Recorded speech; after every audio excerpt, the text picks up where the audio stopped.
Merci. Oui, merci beaucoup d'ailleurs pour cette conférence. J'ai appris beaucoup de choses. Je ne suis pas historien du tout. Hein. Moi, je n'étais qu'un simple instituteur de base. Moi, ce qui m'interroge, c'est... Alors, la Constitution de 1793, hein, 1793, j'ai bien tout compris, je crois. Mais apparemment, et on vient de le dire, la mise en application aujourd'hui ne correspond pas forcément à ce qu'on peut en attendre. La souveraineté populaire, ouais, au vu des dernières élections, on peut s'interroger, mais on peut s'interroger aussi sur la question de l'intérêt général, qui n'est pas la somme des intérêts particuliers, disiez-vous. Et moi, j'ai l'impression, alors maintenant, encore une fois, hein, je ne suis pas un historien, qui manque, et encore aujourd'hui, dans cette affaire, une notion qui est la notion de classe sociale. Ah, 1793, ça se comprend, Marx n'avait pas encore écrit le Capital, hein, et l'impression que j'en ai, moi, aujourd'hui, c'est qu'on en est resté aux définitions de 1793, et on se rend compte aujourd'hui, 200 ans après, que la mise en application ne correspond pas à ce qu'on peut en attendre de la prise en compte de l'intérêt général et de la vraie souveraineté du peuple. Alors, quid, comment pourrait-on aujourd'hui introduire dans cette affaire la question des classes sociales?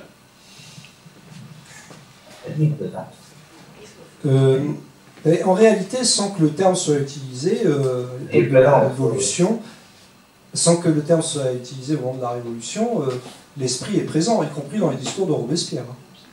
Je vais vous lire voilà, un extrait de son intervention en faveur de la limitation du droit de tester du 5 avril 1791.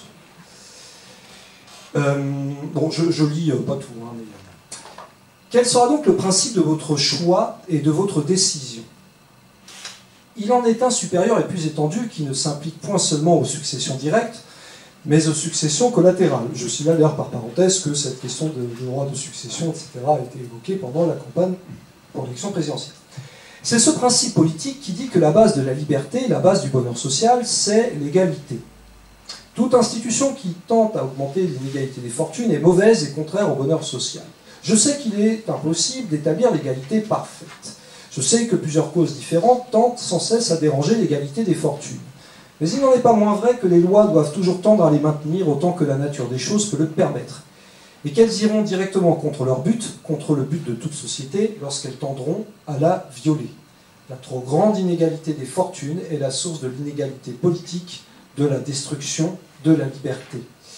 Et je conclus à travers un passage qui évoque justement, parce que après il indique que les grandes richesses corrompent et ceux qui les possèdent et ceux qui les envient, donc on voit bien hein, la confrontation de fait qui se dessine, et je termine l'extrait en lisant l'extrait de ce discours où Robespierre pose une question. L'homme peut-il disposer de cette terre qu'il a cultivée lorsqu'il est lui-même réduit en poussière? Non. La propriété de l'homme après sa mort doit retourner au domaine public de la société. Ce n'est que pour l'intérêt public qu'elle transmet ses biens à la postérité du premier propriétaire. Or, l'intérêt public est celui de l'égalité. Il faut donc que dans tous les cas, l'égalité soit établie dans les successions. Alors, la question est comment faire? D'abord, on voit bien donc la confrontation qui existe en réalité, sans utiliser le terme. Comment faire? C'est à la puissance publique d'agir dans le cadre de ce que Robespierre appelle encore une fois la vertu.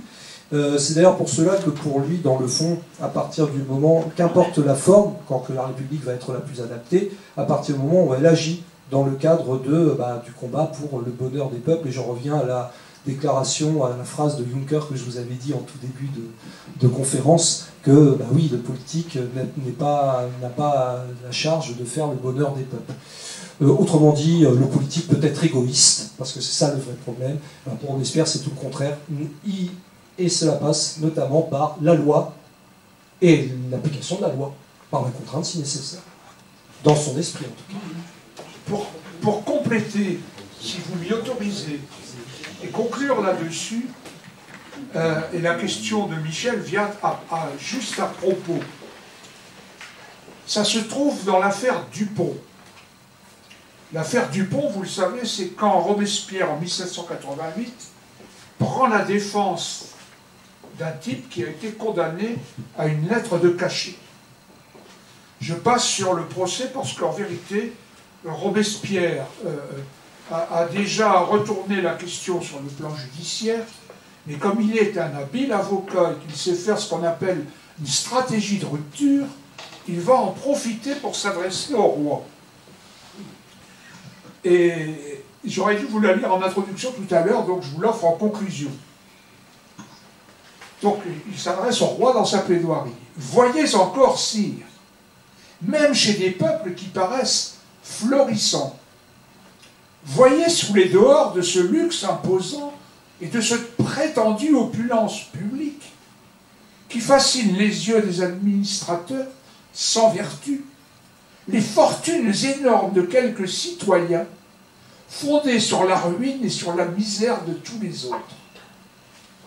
Portez vos regards au-delà de cette enceinte brillante de courtisans qui dérobent aux princes la vue des hommes, au-delà de ces palais magnifiques qui leur cachent les chaumières, et voyez les artisans, les laboureurs au désespoir, cette multitude de citoyens de diverses conditions qui forment le corps de chaque nation, disputant sans cesse à l'avidité du fisc, à l'injustice, à la dureté des riches, cette modique portion de salaire ou de revenus qui suffit à peine pour soutenir leur inquiète et douloureuse existence.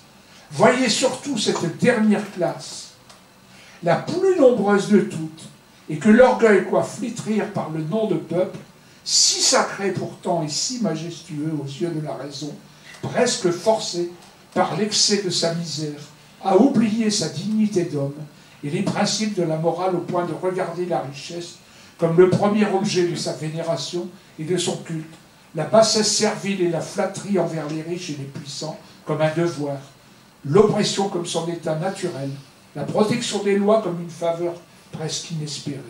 Ah, heureux et 1000 fois heureux, celui qui, à la vue de tant de mots répandus sur l'univers, élevé par le sentiment profond et sublime, pourra se dire à lui-même « Je veux au moins les faire cesser pour une nation de 20 millions d'hommes, je le veux, je le puis ». Je trouve ce texte qui est d'avant quelque chose qui indique bien les prémices de la pensée républicaine et qui pose le problème de classe, mais je crois que Robespierre avait lu Mably. Voilà. En tout cas, merci encore. Merci pour ce brillant exposé.